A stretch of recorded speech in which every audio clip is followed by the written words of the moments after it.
Hi, I'm back. I'm Oyut, and this time I would like to share my new experience of employment that I worked as an accommodation counselor at the Center for Educational Access of the University of Arkansas in Fayetteville, where I was pursuing my master's degree in rehabilitation counseling a few months ago. And now I'm back home in Mongolia, and since my return, I have been living in my country for months almost.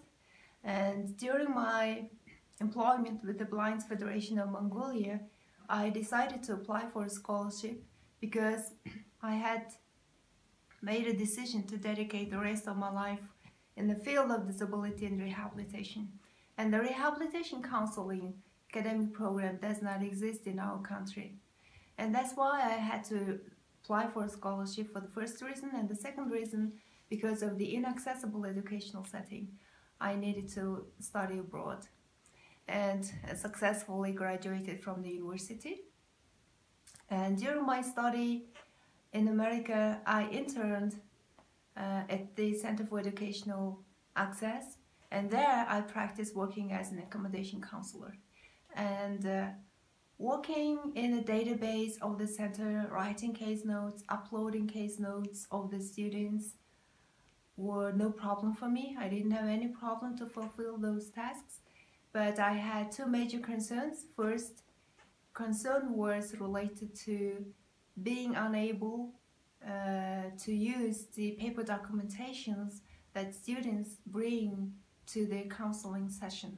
I was thinking, without using the paper documentations like medical documentation or reference letter from the students' counselors, how can I efficiently run the session with the student and suggest the reasonable accommodations that they need?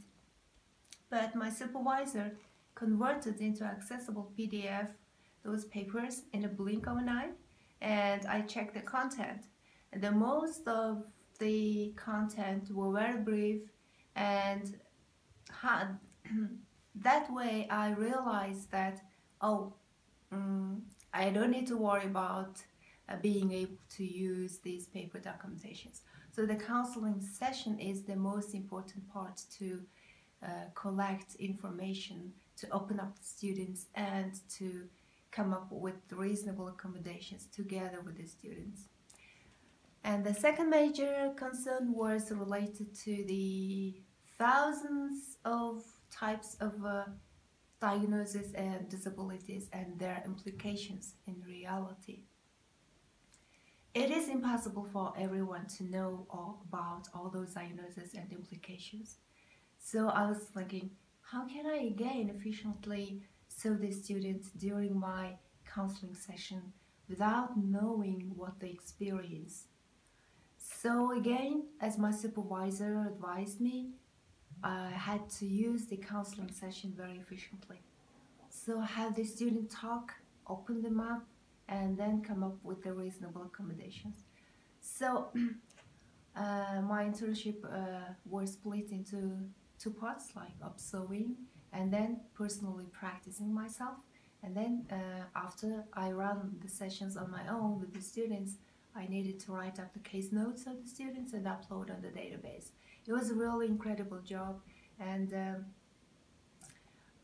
especially after practicing on my own, I really realized that, okay, it doesn't matter if you don't know about the certain diagnosis and implications. Anyway, it's impossible to know every diagnosis and implication. So use the counseling session very efficiently. That's what I told to myself. So, and this is the first experience working as an accommodation counselor as blind, and I really enjoy this job. Thank you.